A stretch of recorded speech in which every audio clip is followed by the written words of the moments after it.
많은 연구는 토의한다. 무엇이 초래하는가? 리트. 상대적으로 영원한 새로운 지식과 기술의 획득을 초래하는가? 당신은 놀라지 않을 것이다. 데디아를 듣고 활발한 학습이 훨씬 더 효과가 있다는 수동적인 학습보다. 다시 말해, 이 실이 움직이지 않느냐? 움직이지 않고 앉아있는 거. 교실에서 30분 이상 동안 한 번에. 그것은 포턴트가 뭐죠? 읽어볼게요. 여기 as가 뭐뭐만큼 뭐뭐인데 부정입니다. 뭐뭐만큼 뭐뭐하지 못하다.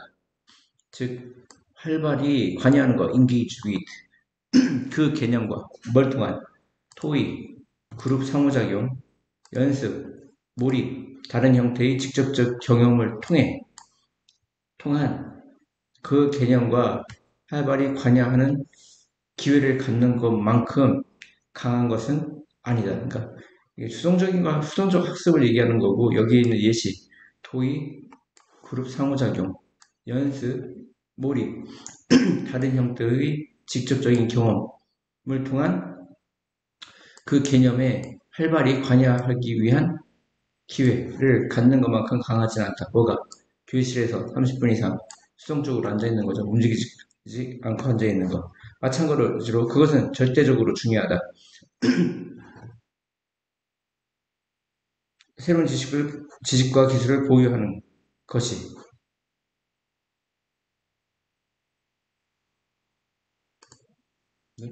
이승 가주어고 데디아가 진주어 같아요. 모든 당신의 감각이 관여하는 것이 이게 진주어. 모든 당신의 감각이 관여하는 것이 절대적으로 중요하다. 뭐 하는데? 새로운 기술과 지식을 보유하는데. 그것은 멋지다. 너의 지식을 모의체화하는 것은. 하지만 훨씬 더 좋을 것이다.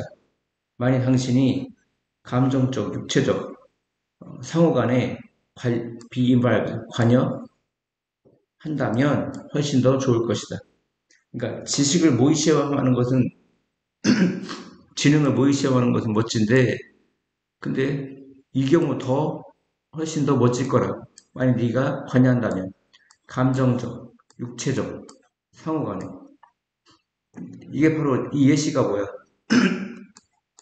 활발한 학습이죠. 활발한 학습. 다시 말해 그것은 충분치 않다. 단지 이 책에서 이러한 소재를 읽는 것 그리고 강사가 그것에 관해 교실에서 말하는 것을 듣는 것 이게 진주어죠. 여기까지가 두 부정사에 걸리는 이것은 충분치 않다 이런 얘기야. 이건 수동적인 학습인 거야. 결국 당신은 기회를 가져야 돼. 뭐 할 기회?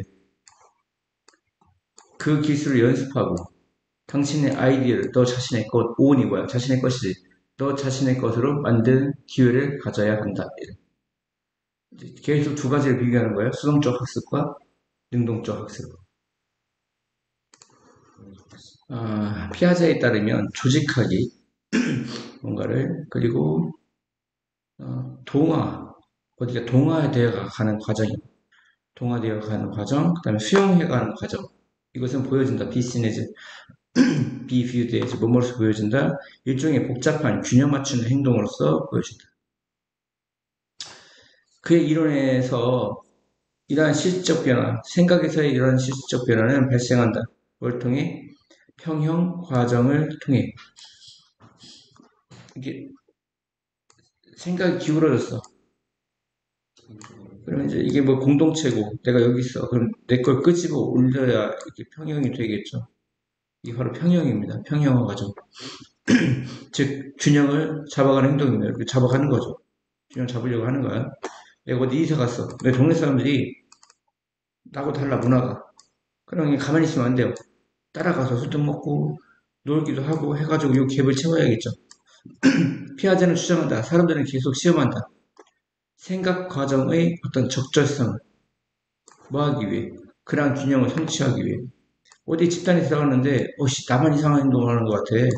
그럼 가만히 있으면 왕따 당하죠. 계속 생각하는 겁니다. 이걸 채우기 위해서. 이것은 동기부여한다. 우리가 계속 찾도록 해결책을 뭘 통해?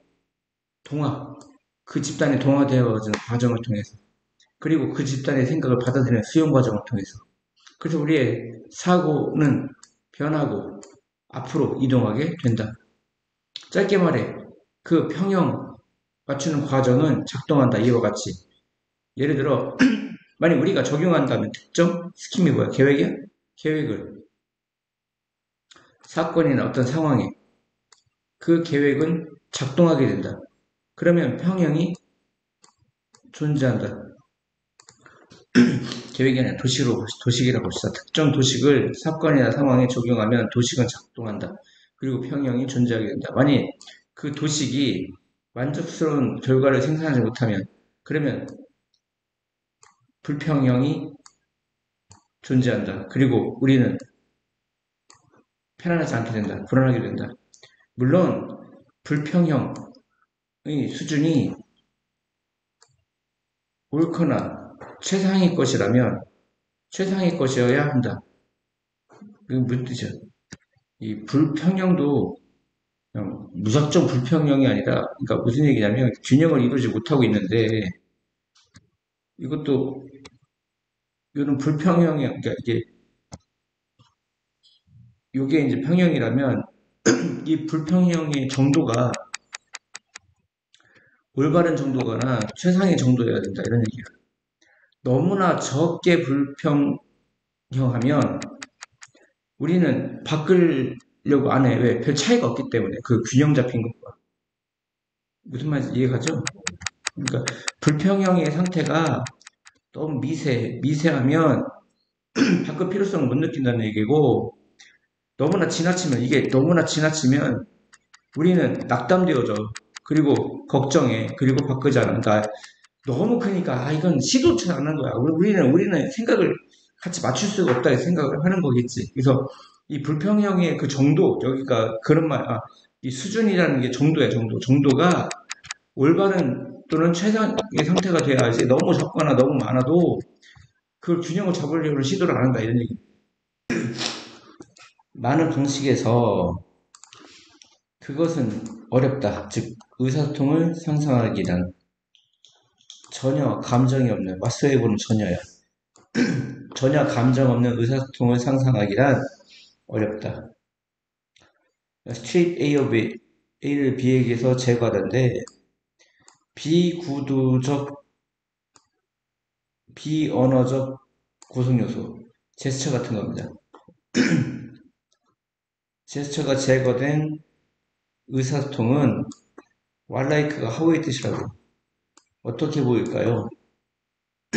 비언어적 구성요소. 비언어적 구성요소라는 건 말을 제외한 의사소통이야. 제스처라든가 표정이라든가 이런 걸 얘기하는 겁니다. 이것이 제거된 의사소통은 어떻게 보일까? 아마 메시지 기술은 우리에게 단서라는 걸 준다. 결국 누가 경험하지 못했을까? 오해를 그 사람과 누군가와 문자를 교환할 때 누군가와 어떤 사람과 오해를 누가 경험하지 못했을까? 다 경험했다는 얘기야. 문자로 교환할 때. 언어버브가 많으죠. 이것에 대한 많은 이유가 있는 반면 많은 오해는 사실상 듀투 뭐뭐 때문이다. 비구두적 신호, 단서 또는 목소리 톤의 부족 때문이다. 이러한 의사소통에서. 그러니까 제스처라든가 목소리 톤, 이거 뉘앙스라고 하죠, 뉘앙스. 이런 거의 부족 때문이다.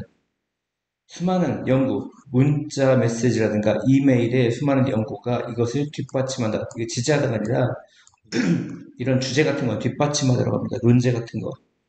2005년 논문, 이때 페이퍼에 그러니까 셀 수 있는 건 논문이에요, 논문. 그 이메일에 대한 자기중심주의. 우리가 생각하는 것만큼 잘 의사소통할 수 있을까라는 2005년 그 논문은 인용합니다. 연구를. 근데 그 연구는 보여줘. 참가자들이 50%의 확률을 갖는 것을. 대칭세가 확률이죠. 어떤 확률이야? 올바르게 구분하는 확률. 이메일의 그 톤이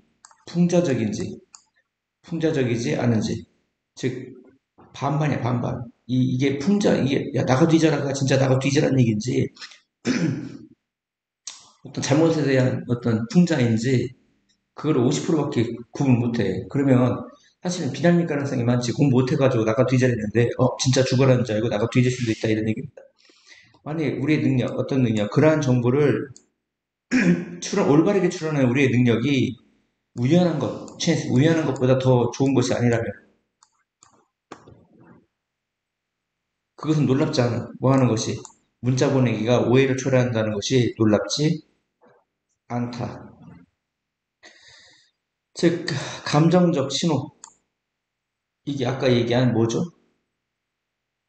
비언어적 구성 요소를 얘기하는 거죠. 뭐 제스처라든가 목소리 톤이라든가 이런 거 없는 의사통은 고생하게 되어 있다.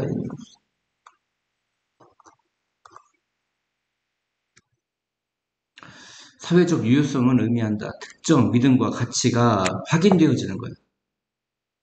단지 공유되는 사회적 경험, 그 그룹에 공유되어지는 사회적 경험에 의해서. 그러니까 성리학이 조선에 딱 들어왔을 때 한 몇 개월 지나고 몇 년이 지나서 우리 조선에 이게 맞느냐 안 맞느냐 맞네. 그래서 집집마다 제사를 지내고 조상을 숭배하고 뭐 여러 가지가 있잖아요. 뭐 장유유서, 뭐 나이 든 사람 공경하고 뭐 이런 거를 이제 확인해가는 과정인 거죠. 사회적 유효화. 어떤 주어진 문화에서 주어진 문화는 증명할 수 없었다. 그 종교, 도덕적 시스템이 우월한지, 뭐보다, 이 투는 뭐뭐보다죠. 또 다른 또 다른 문화의 종교 또는 도덕 시스템보다 우월한지 증명할 수 없었다. 하지만 그 멤버들이 서로의 믿음과 가치를 강화한다면 그들은 이때 탓은 종교와 도덕 시스템을 얘기하는 것 같아요. 그것은 당연시 되어진다. take for granted가 당연시 하다인데 수동태니까 당연시 되어진다 이런 얘기고. 사람들 누구냐면 그러한 믿음과 가치를 수용하는데 실패한 사람들, 즉 이건 유효화가 된 겁니까 안 됩니까? 안 된 겁니까? 되어지지 않은 거죠. 유효성이 없다 이런 얘기죠. 그러한 믿음과 가치를 받아들이는데 실패한 사람들은 위험을 무릅쓴다. 어떤 위험? excommunication. 커뮤니케이션이 의사소통인 거잖아. 의사소통 되지 않는 위험. 그러니까 다 성리학을 받아들여가지고 유교를 받아들여가지고 제사를 지내고 주상을 모시고 하는데 이 집만 안 해. 그러면 의사소통이 돼야 안 돼. 안 되는 거죠. 즉 그룹으로부터 뭐 되는 버려지는 던져지는 위험에 처하게 된다. 그 시험 어떤 시험? 그들이 효과가 있는지 또는 효과가 있지 않은지에 대한 시험은 멤버들이 얼마나 편안하고 걱정이 없는가요? 그들이 그러한 가치를 지킬 때, 이 댐을 아까 얘기한 종교라든가 그러니까 믿음과 가치를 얘기하는 거거든요. 어바이드 바이는 지키는 겁니다. 사람들이 그러한 가치들을 지킬 때 그 멤버들이 얼마나 편안하고 걱정이 없는지이다. 만약에 편안하고 걱정이 없으면 그게 뭐가 된 거야? 사회적 유효화가 된 거야. 받아들일 준비가 된 거야. 이러한 영역에서 그룹은 배우게 된다. 특정 믿음과 가치. 이 컴마는 부연 설명이죠. 그 믿음과 가치는 예언자라든가 설립자라든가 그 리더에 의해서 처음에 전파된 것처럼 그러한 믿음과 가치가 작동한다는 거야. 어떤 측면에서? 불확실성을 줄이는 측면에서. 어디에서의 불확실성이야? 사회가, 그룹이 기능하는 중대한 분야에서 불확실성을 줄이는 측면에서 작동한다. 수용되어진 믿음과 가치는 만든다. 그 행동의 더 큰 분야를 설명 가능하지 않게 만드는 게 아니라 설명 가능하게 만들겠죠, 내용상. 이게 설명 가능하게 만들 겁니다. 그리고 사람들에게 어떤 의심스러운 느낌을 맡긴 채, 사실 의심스러운 게 아니라 확실한 느낌을 맡기는 거겠죠. 그 의심스러운 느낌이라는 건 그들이 가까이에 전체 문화를 갖고 있지 않다는 그러한 의심스러운 느낌을 사람들에게 맡기면서 답은 4번이에요. 완전히 달라요. 반대예요. 게다가 그들이 계속 제공함에 따라 의미와 위로를 그룹 멤버들에게 그들은 번영되어진다. 논의할 수 없는 어떤 가정으로 변형되어진다. 논의할 수 없는 가정이라는 건 절대적 가치라고 봐요. 절대적 가치. 그러니까 어떤 이론이 있으면 이게 옳은지 안 옳은지 서로 싸운단 말이야. 근데 이게 너무 그 구성들에게 의미와 편안함을 제공한 나머지 절대적 가치, 논의할 수 없는 가정, 즉 절대적 가치로 변형되어진다는 얘기야. 비록 그들은 어떤 시적 수행과 상호작용하지 않을지라도 막 그 이wan과 이가 뭐 내세우 뭐 이기론 뭐 이런 것들이 있는데 이거 사실 실생활에 쓰이지도 않는 말들이야. 하지만 막 이 이론이 너무나 이제 절대적이라서 절대적 가치로 이제 변하는 거죠. 왜? 이 이론이 사람들에게 어떤 편안함을 주고 의미를 제공하기 때문에. 이해갔죠? 사회문화적 행동은 발생합니다. 정보의 교환으로부터 개인 사이에. 그러므로 그들은 면밀히 비링트 뭐뭐와 관련되다. 어떻게 정보가 흘러가는지와 면밀히 관련됩니다. 그 인구 사이에서, 대중 사이에서. 특히 사회적 관계는 그 지역의 이유에서 유지되거나 만들어진 사회적 관계가 유용합니다. 뭐 할 때 유명하냐면 구체적 지역 문제를 풀 때, 그리고 동사가 두 개죠. 유용하고 영향 끼칩니다. 정보 확산에. 또 정보나 행동의 어떤 확산에 유용합니다. 역할을 하면서, 핵심 역할을 하면서 뭐 할 때, 사회적 그룹을 통합할 때 더 큰 규모로 내용이 바뀌는 거 아니야? 거주지 분리가 내용이 바뀌는 거죠. 뭐 여기 하지만이라는 뭐 이런 접속사가 들어가면 좋습니다. 접속 부사라든지 거주 분리는 직접적으로 영향 끼친다. 어떻게 물리적 근접성에 대한 사회적 관계가 나타나는지가 어떻게 물리적 근접성에 대한 사회적 관계가 나타나는지에 영향을 끼칩니다. 뭐하며 정보 흐름에 대한 구조의 어떤 경계를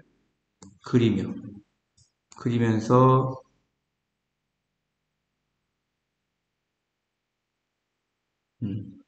그 거주지 분리가 어떻게 영향 끼치는지, 거주 분리가 직접적으로 영향 끼치는지, 어떻게 그 물리적 근접성의 사회적 관계가 나타나는지에 대해 우리는 생각할 수 있어, 간주할 수 있어.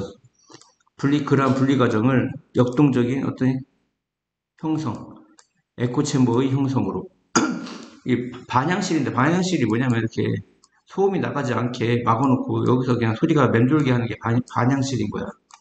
분리된 거지 사회로부터. 즉 사회적 분리, 사회적 파편은 뭐에 대한 거주 공간에 대한 사회적 파편, 균열은 프레그멘트가 이제